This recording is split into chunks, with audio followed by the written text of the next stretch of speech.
Magkaigsunan, matag karon ug unya makadawat kami og inyong mga pangutana. Happy Whispers meeting ibog na kalibot. Atong tulumanon oras sa atong Padaran ko silang isyu na walay kalabutan sa Diyos. Magdesidir na ganita nga mo serbisyo sa atong Ginoo. Ang yawa, pangita o pamagi, mo-offer na mura-mura po o iya sa Diyos. Ang inahan kaya ariglaran ang napulog na mga anak. pinako kalimutan ingon sa Ginoo. Nga ang tanang mga kalisod iyang isukli.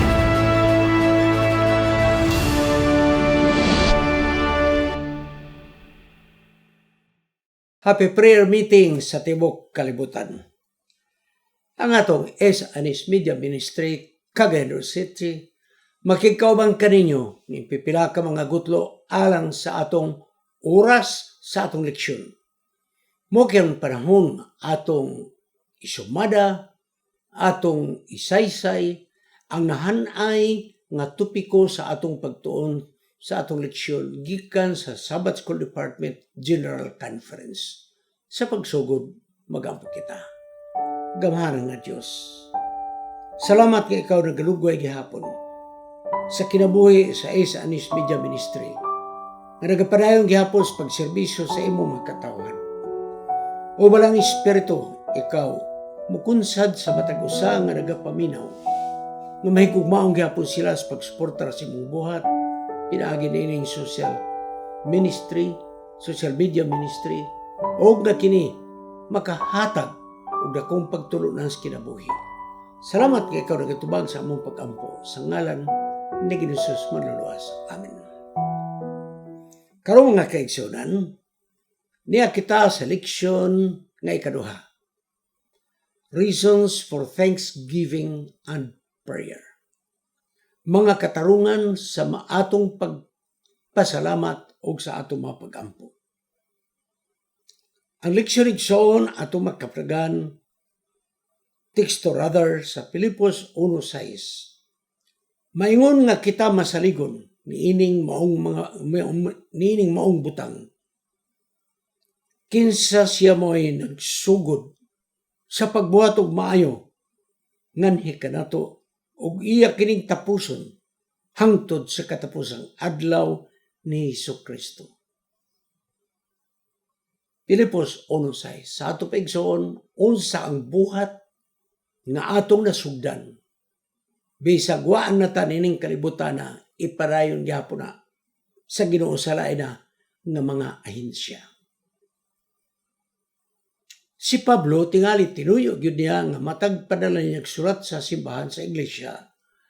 Kanunay gyud magpasiuna ang mga pagpangumusta ug pagpasalamat. Kolosas 1:2-3 na gyud dinhi ang grasya ug ang kalinaw gikan sa Ginoo sa atong Amahan ug kang Ginoo Kristo. Nga kita magpasalamat ngadto sa Dios ug sa Amahan ug sa atong Hesukristo. Sumuni igsoon ang iyang pagpangumusta. Sugdang yun na niya sa mga pagpasalamat o pagdaig. Bisan pa kita igsoon, ano mo po atong mabatasan ba? Mapasalamaton kita sa mga nangadawat na to sa atong Ginoo. Unsa ang atong kasinatian sa grasya ang atong nabatnan. Kini atong pagpasalamat mga kaigsuonan sa grasya nga atong nabatnan sa atong Ginoo. Bisan pa ang mga manlunda dili makasabot. Sa ministry nga gibuhat ni Jesus alang sa tao nga makasasala. Pinaagi man gud ini makapadasig usab kita ngadto sa uban. Nga sila usab mahimo nga mapasalmaton og madalay makadaig. Ang atong mga kabataan magkakaton sila kanato mga kaigsuonan. Unsang atong gipakita kanila kini ilaning masunod sa unahan nga ka mga kapanahonan. Ang atong pagkamapasalamaton o atong pagka-appreciative masunod na sa atong mga kabataan. Si Pablo karon nga nabilanggo sa Roma, halayo na gikadihan, gibilanggo og ang mga simbahan nga iyang napundar sa Asia Minor. Iyag yun nang gihigugma pag-ayo. Maingon ang Philippi o ang Colossus. Ang iglesia o ang mga membro diri ana sa kasing-kasing ni Pablo. Ang iyang gibati nga na sa kasing-kasing nga iglesia samara kang Ginisos nga nahimong labaw nga saserdote mga kaigsunan. Nang gugma ni Ginisos na agyod sa iyang kasing-kasing.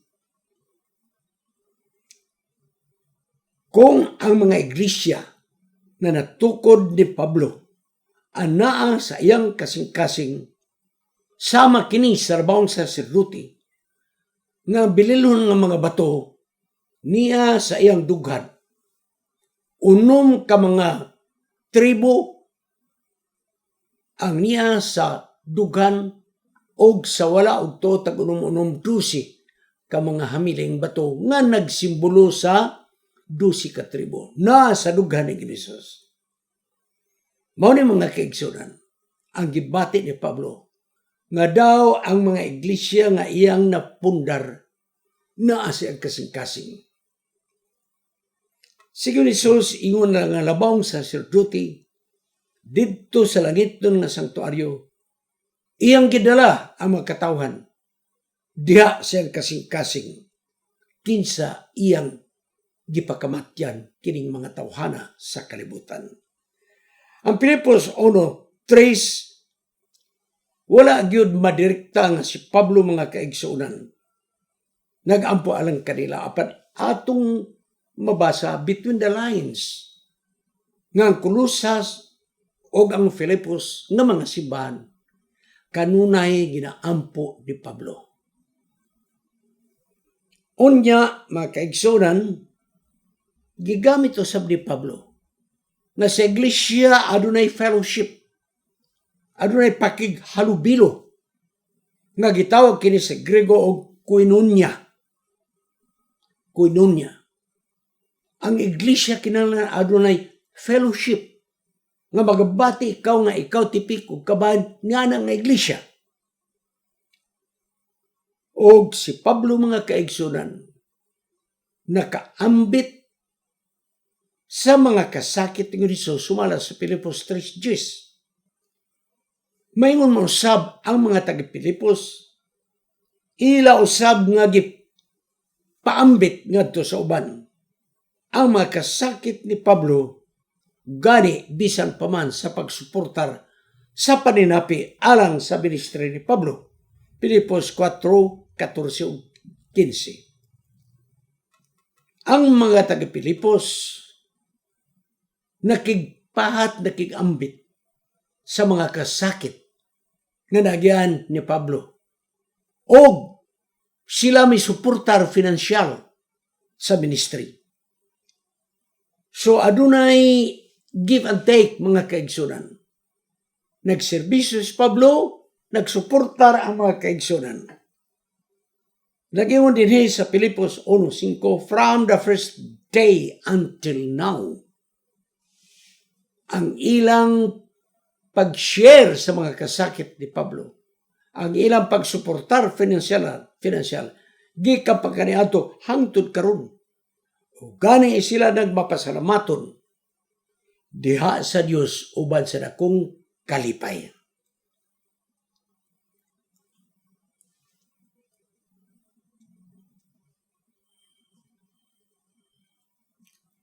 Karon mga kaigsunan,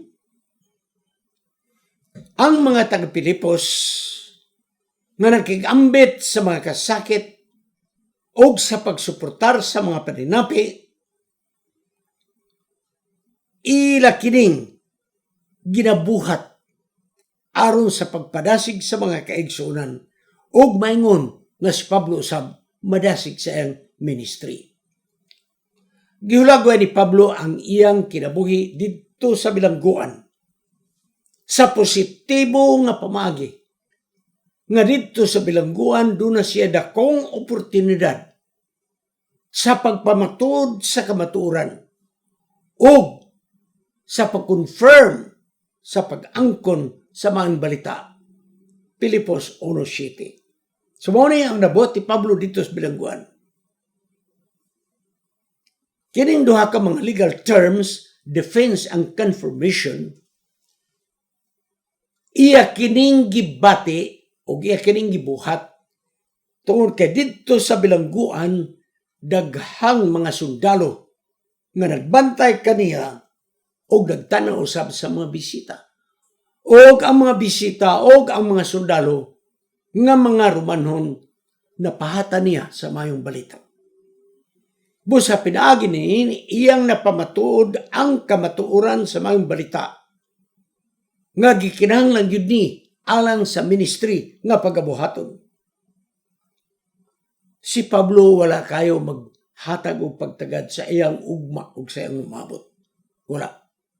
Ang iya lang ang karon nga iyang gipamatud-an nga kining ministry nga iyang gidala dili ni iya kung dili iya sa Dios. Mamatay man siyang mabuhi, sigurado gid siya nga kung unsay iyang nasugdan nga buhat, bisan pa og mawala na siya nining kalibutan, sige ni Hesus, ipadayon ang buhat pinaagi sa paggamit sa laing mga tao. Busa wala kitay angay kabalakan. Bisag igo lang tarag sugod, ayaw ko na kaysa mo tapos. Kung di na yun nato abot og panahon ang Diyos dunay iyang gabiton nga laing tao nga magpadayon ang buhat nga atong nasugdan. Ang dakong problema mong gunato sa atong pagampo. Kanang ang ato ra yung kaugalingon mo ito gampo. Kanang para ra gyud bitaw sa ato. Wala gyud ta magampo alang sa buhat. Wala ta magampo alang sa nagdala sa buhat. Wala ta nagampo alang sa iglesia. Ingon ni mga kaigsunan. Apan si Pablo ang iyang pagampo walay pagkahinakog. Kay ang iyang pagampo dili alang sa iyang kaayuhan kung dili alang sa mga kaiglesiyahan o mga katawhan. Ang gugma ni Pablo mga kaigsunan mo'y nagagiya ng ginatawag knowledge and discernment. Kaalam o ang pag-ila. Karang makamatikod yun ka. Ang kaalam dili lamang kiniutok nun. Apan kaalam nga espirituhanong mga butang nga mao kini atong makuha sa diha nga kita nakigdugto ngadto sa atong Ginoo pinaagi sa pagtuon sa mga pulong sa Dios. Kanang pag-ila to discern, makaila ikaw og maayo banig dautan, makaila ikaw og limbong bagdili. Ang buti pa sa igsoon nga ang iyang nabuhat is approve what is excellent. Katong madinawat nga mo'y labing pinakamaayo.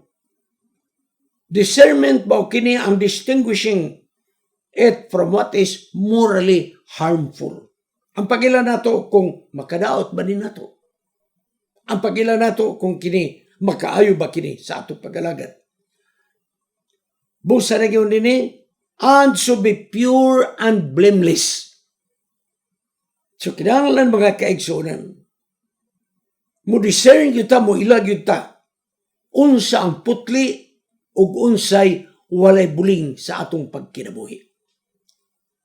Ang Pilipos 1, versikulo 10, nagyon din ni, og nga ko nagaampo nga inyong gugma magmadagayaon, og madugangan dihas kaalam og sa tanang mga paghukom, nga kamo mahimong matinud-anong gayod nga walay offense, walay makapasubo, makapandol sa adlaw ni Kristos. Buti pasabot ni Pablo, ug unsay atong gibuhat sa iglesia, unsay atong gibuhat sa ministry, dili ta makapapandol sa ubang mga tao, kauban nato og sa gawas nga mga tao. That is discernment. Nga dili kita makapapandol, buti pasabot ka atong binuhatan, ang atong sinultihan, kini igsoon dili makawala sa pagtuos tao tungod kay wargit pugong ang atong sinultian. Gani adunay sinultian sa Greek, idiomatic expression, judged by the sunlight. Pagahok man ikaw pinagis kahayag sa adlaw. Buti pasabot nga atong binuhatan, putli. Putli yun.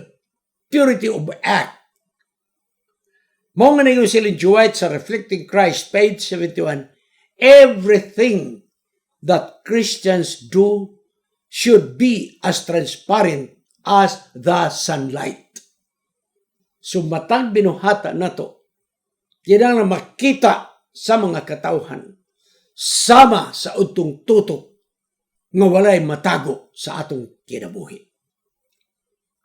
Ang mga Pilipos, grabe nga kaguol. Sada nga si Pablo, gibilanggo, gikan sa Cesarea, nga maong padtalan sa Israel, gikarga si Pablo sa barko paingon sa Roma. Hilabayan nga kaguol sa mga taga-Pilipos. Di sila makabisita kay layo ang Roma. Unya si Pablo, limitado ang iyang linihukan. Dili siya makabiyahe, dili siya makawali sa mayong balita. Mao-ni ang nakaguol sa mga taga-Pilipos. Si Pablo dili ang makawali sa sinaguga. Mohinungdan ng taga-Pilipos nagpadala sa ilang sub-leader sa ilang iglesia nga mao si Epaphroditus. Aron tan-awon gyud unsang kahimtang ni Pablo didto sa bilangguan sa Roma. So gipadala nila gikan sa Pilipos gipaadto sa Roma kay patanaw unsa ang iyang sitwasyon. Dahil nagpadalag sulat si Pablo balik sa Filipos. O grabe ang katingala sa mga taga-Filipos. Kay ang gisulat ni Pablo dili ang mga kalisod. Ang gisulat ni Pablo dili ang mga perwisyo siyang kinabuhi. Apan mga kaigsunan, ang gisulat ni Pablo mao nga didto sa bilangguan na kabaton siya sa gitawag spiritual discernment. Espirituhanon nga pag-ila nga bisag naa kas bilangguan imong makita ang maayong mga butang. Kay kung imong makita ang maayong mga butang taliwala sa imong makasakit, dili mababagan ang buhat nimo. Filipos 1:12. So ang gipaabot gyud sa taga Pilipos nga musubong si Pablo mao na akong kalisod, akong pagkaon, akong kwarto gamay kaayo, daghang sundalo, nya ako gikaden wala na hisgutin ni Pablo. Ang iya lang mga kaigsuran mao nga iyang nailhan, iyang gibati unsang katuyoan sa Dios nganong naingon siya di ana. Mao nga wala bababagi ang iyang pagwali sa mayong balita. Ang mga taga-Pilipos, ang ilang nahulagway ang kadina nga gihikot sa tiilog kamot ni Pablo. Apanalang kang Pablo ang iyang nakita, dili ang kadina nga hikot sa pagkabilanggo. Ang iyang nakita ang mga sundalo sa Roma nga naminaw siyang pagwali sa mayong balita. Bus sa mga kaigsuonan, diha sa iyang pagkabilanggo, gipadasig ni Pablo ngadto sa mga kaigsuonan. Napadayong kamo dugangi pa inyong kadasig sa pagwali sa mayong balita. Sa walay kahadlok. Nganong nagpadasig man siya sa walay kahadlok? Kay mismo si Pablo walay kahadlok. Bisag bilanggo siya, walay kahadlok na nagwali sa atubangan sa daghang mga kasandaluhan sa Roma. Ang influensya ni Pablo mga kaigsunan, sa iyang pagkapositibo nga taras nga gipakita didto sa bilangguan. Nakahatag kinig kainiton sa mga membro sa iglesia sa pagsabwag sa mayong balita. Ang gugma sa iglesia ni Pablo, taliwala ni atong iyang kahimtang, nakahatag kaniya sa pagtuong nga mapinadayunon ug ang mga kaigsuonan nagmaisugon og nahimong aktibo sa pagwali sa mga balita. Kay si Pablo gani nga tuas bilangguan nagwali pa gani sa mga kasundaluhan daun sa pa sila nga wala sa bilangguan. Ang gibuhat ni Pablo igsoon nga wala siya mga kapait, wala siya mga pagbasol, wala siya pagmahay, kinigsoon mo'y nakapadasig sa iglesia sa may sugon nga pagwali sa mga balita sa nagkalain-laing mga dapit nga wala pa nila maadtuy. Ang resulta igsoon, daghang mga katawan nga midawat sa mayong balita o unya ang iglesia mitubo taliwala nga si Pablo wala diha. Kining mayong balita kung atong kinabuhian mubunga ni. So ang relasyon ni Pablo og sa taga-Kulusas lahi kaysa iyang relasyon ngadto sa mga taga-Pilipos. Kay Kulusas 2:1 nagiun din ni iyang giapil ang mga kaigsuonan sa pagpadasig bisan pa kadto nga mga kaigsuonan bag-o wala pa niya makiti naong ug naong.